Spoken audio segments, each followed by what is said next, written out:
Want to know how I turn this into this? Let's get started. According to Microsoft, there are over 30 million PowerPoint presentations given every day because business people are accustomed to consume content in slide form. So learning how to curate a powerful presentation is the next step to elevate your game. This is Yet at James about productivity, career, and money, and here comes rule number 1. Plan your storyline. A great presentation isn't just a collection of slides, it is a story with a clear structure that can guide your audience from problem to solution. Management consultants at McKinsey, Bain and BCG use a framework called SCQA, which stands for situation, complication, question, and answer to build compelling storylines can literally close deals worth millions. And here is how it works. Situation. Your client Michael Donuts is a well-established brand with a 20-year legacy of creating delightful pastries. However, in the past 3 years, revenue has steadily declined across its locations. Complication. Despite its 20-year legacy, Michael Donuts now faces significant challenges such as increasing competition, changed customer preferences, which had led to a consistent decline in the revenue over the past 3 years. Here comes the key question: how should we reverse the revenue decline? And now, using the SCQA framework, we can structure a clear and persuasive presentation to address this issue. Situation. The first few slides should establish the current state of the business, which can include certain content such as brand entity and market position, and revenue overviews and year-over-year key metrics, etc., as well as market penetration. In the complication section, you want to point out what disruptions is Michael Donuts facing, what makes this situation problematic, what are some of the consequences of this company staying on the same path further, which can drive some more call to action in the future. In number 3, in the question section, this leads up to the key questions that your presentation aims to answer. What are some of the primary drivers of revenue decline? How are the competitor landscapes have evolved? And what shifts in the customer behaviors or preferences have emerged? And this all leads to the answer section. What insights and data and strategy are you proposing that will resolve these issues? So ideally, I will plan out my slide in these 4 sections, all leading up to answering the key question: how should Michael Donuts address factors that drives its revenue decline and reposition itself to regain market share? Rule number 2, write action titles. An action title is a concise, outcome-driven headline that highlights the main takeaway or the conclusion of the slides.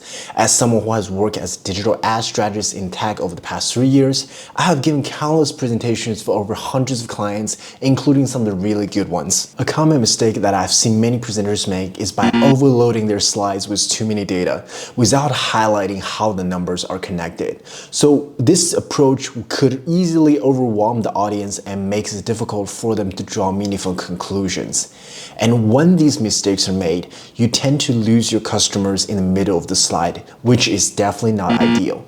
So to avoid confusion, you want to simplify the information by putting your conclusion first on the top of the slide.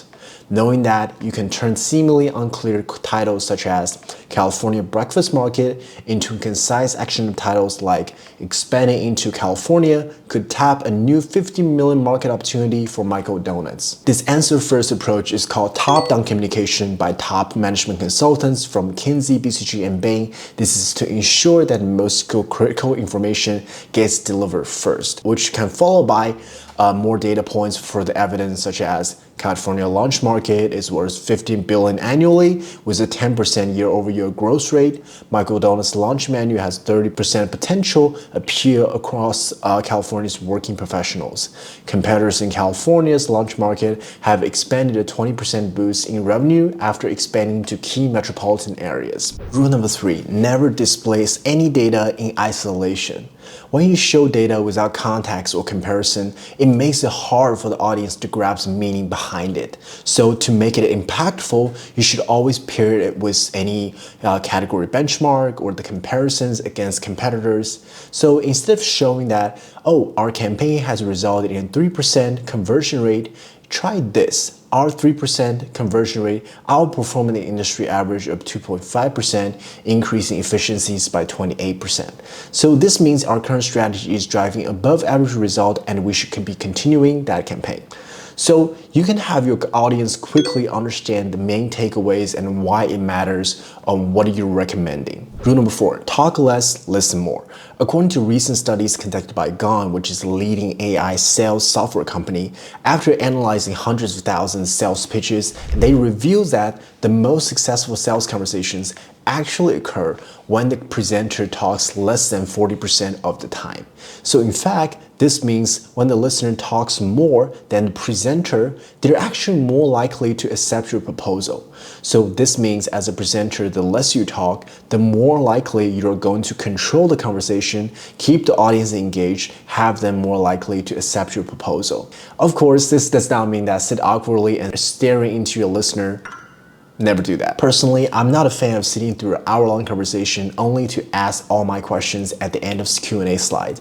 Instead, I prefer to pause between the slide and ask, hey, I would love to pause here for any questions, for any comments, questions, and concerns. Does this align with what you're seeing? Do you have any questions for me at the moment? This approach keeps the audience engaged, encourages dialogues, and ensures everyone is on the same page. Rule number 5, use color with intention.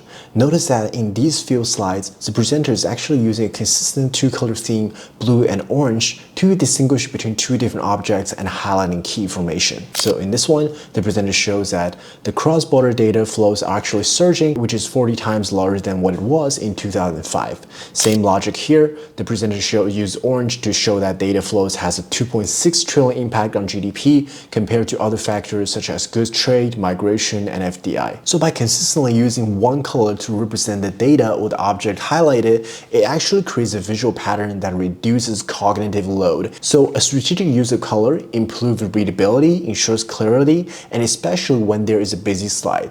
The right combination can make informative more digestible and visually appealing. Rule number 6, anticipate and address objections.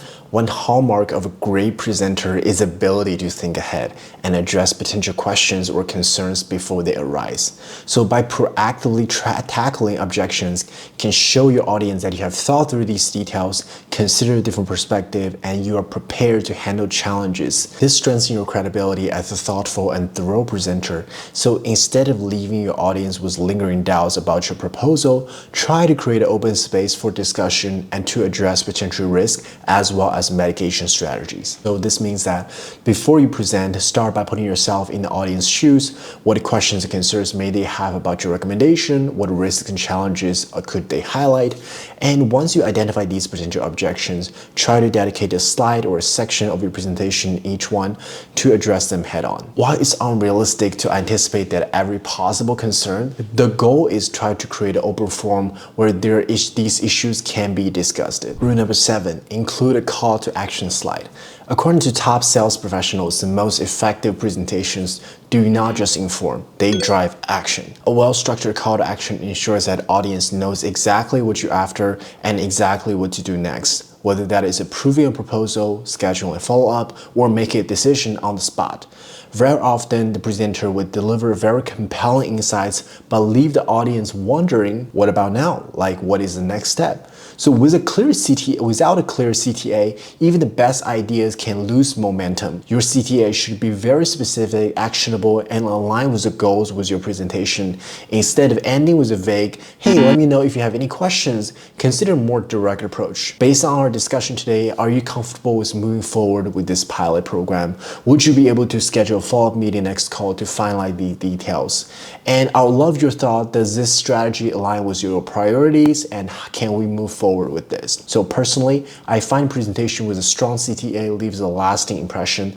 They shift the conversation from passive listening to actually the active decision making. Ensures that you can turn your ideas and efforts into results. That is it for today's video. Thank you so much for staying towards the end. Follow Yana James for more tips about productivity, career, and money, and I'll see you in the next video.